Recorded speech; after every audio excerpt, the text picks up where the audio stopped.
Good morning class 8। आज हम जो है सिविक्स का चैप्टर फर्स्ट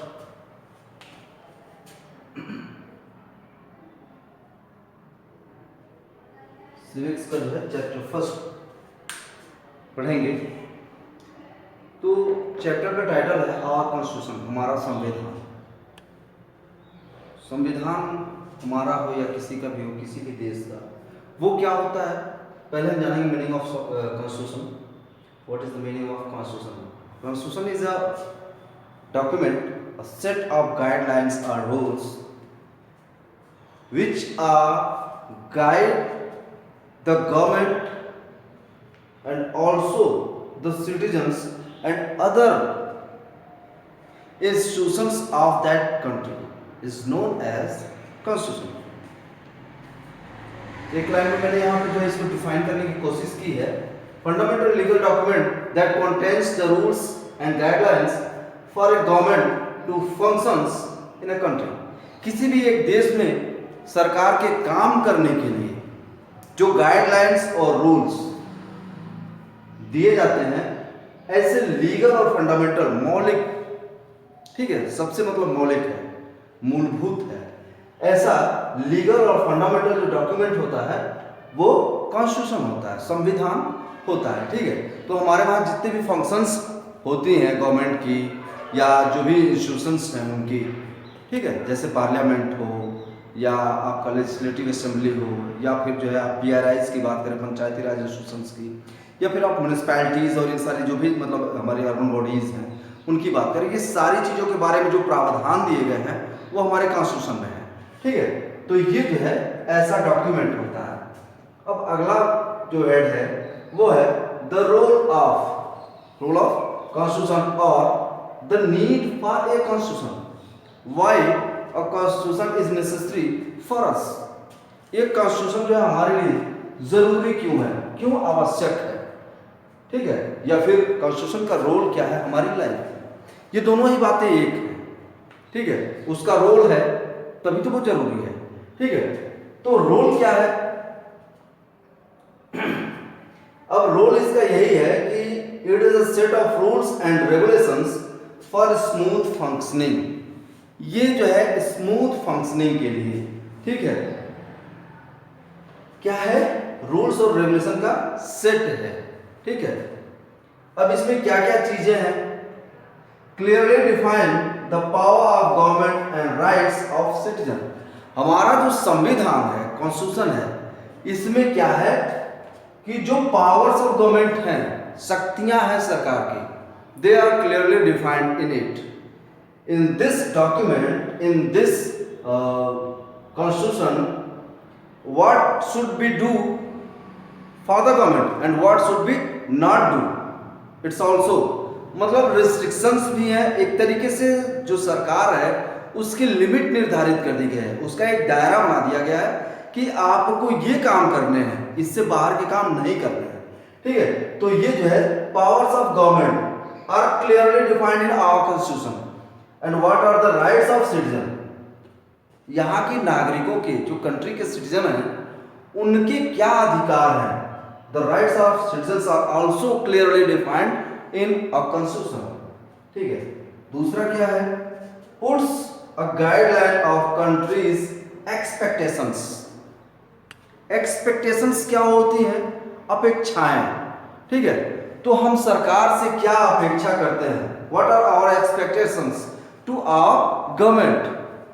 ये भी जो है इसमें दिया हुआ है, इसमें गाइडलाइंस हैं कि हमारी सरकारें जब सक्षम हो जाएंगी तो वो जो है किस तरीके के काम करेंगी। जैसे आप जब कॉन्स्टिट्यूशन के बारे में पढ़ेंगे, बताया जाएगा आपको, तो उसमें ये भी बताया जाएगा कि DPSP होता है, directive principle for state policies.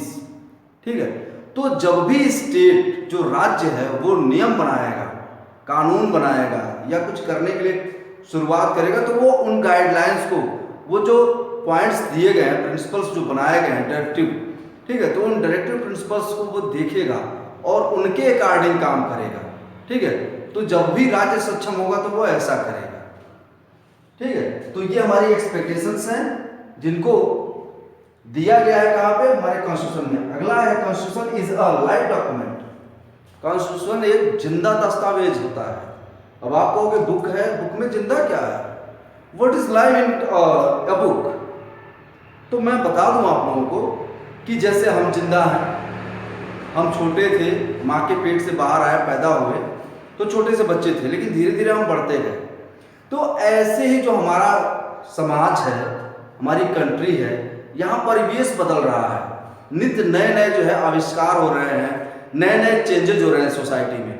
तो ये जितने भी सारे सोशल चेंजेस और तमाम चीज़ें होंगी, तो कहीं ना कहीं इन चेंजेस से प्रेरित होकर के, इनसे मोटिवेट होकर के जो है जरूरतें बढ़ेंगी, नेसेसिटीज आएंगी कि हम जो है कुछ ऐसे लॉज लाएं जो इनको जो है रेगुलेट करें।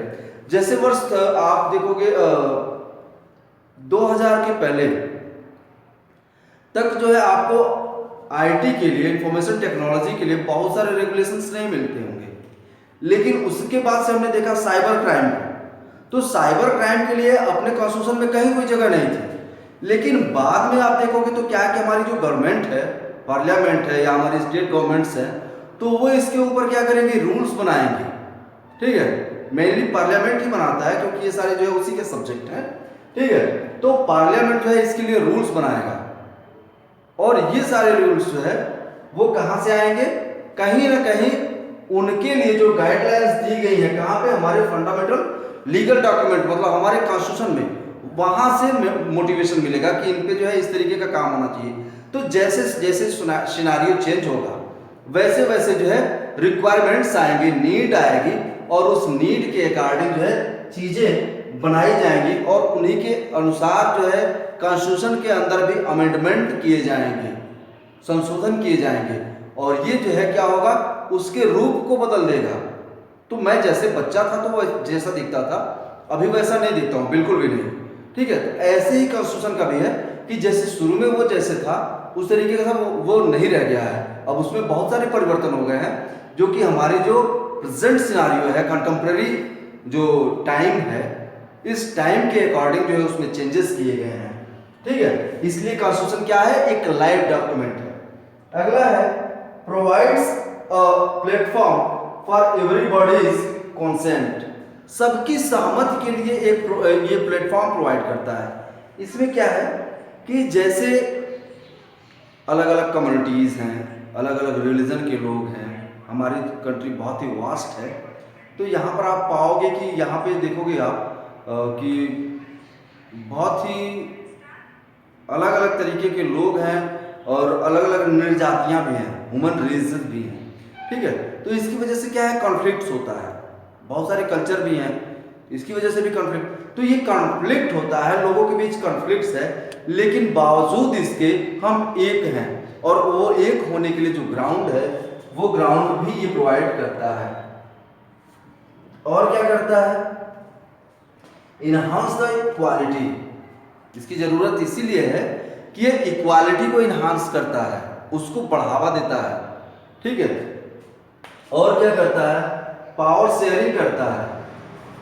जैसे माइनॉरिटीज हैं, मेजॉरिटी हैं, अलग अलग लैंग्वेजेस के बेसिस पे आप देखोगे, तो क्या है कि सबको समान अधिकार मिले, इक्वल राइट्स मिले, इक्वालिटी हो। इसके लिए जरूरी है कि पावर शेयरिंग भी इक्वालिटी में आए। ठीक है, तो पावर शेयरिंग भी प्रोवाइड करता है। ठीक है, अगला है practice the domination, sorry practice नहीं है, रिस्ट्रिक्ट है।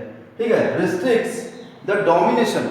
कोई भी अपना प्रभुत्व दिखाए, इसको भी रोकता है, इसको रिस्ट्रिक्ट करता है, रिस्ट्रिक्शंस लगाता है कि आप बहुत शक्तिशाली हैं, ठीक है।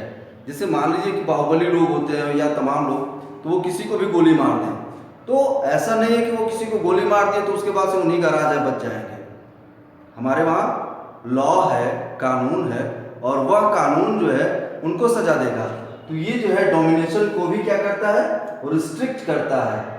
इसके बाद से आखिरी पॉइंट है protects the interest of people against the government. Government आपके हित के अगेंस्ट कोई काम करे, उससे भी बचाता है आपको। तो ये सिटीजन्स को बचाता है गवर्नमेंट के ऐसे काम से जिसमें जो है गवर्नमेंट लोगों के अहितकर मतलब लोगों के लिए अहितकर, लोगों का जो हित में ना हो ऐसे काम करे, उससे भी ये प्रोटेक्ट करता है। तो इतनी सारी जरूरतें हैं जिसके लिए जरूरी है क्या, हमारा कॉन्स्टिट्यूशन। तो कॉन्स्टिट्यूशन का रोल इन सारी चीजों को बढ़ावा देना, या फिर कॉन्स्टिट्यूशन की जरूरत इसके लिए है कि वो हमको जो है इतने सारे अधिकार दिलाता है और इतनी जगहों पे जो है हमें बचाता भी है। ठीक है, तो ये सारी चीजें, इतनी बातें रही कॉन्स्टिट्यूशन में। अभी जो है हम आगे और देखते हैं।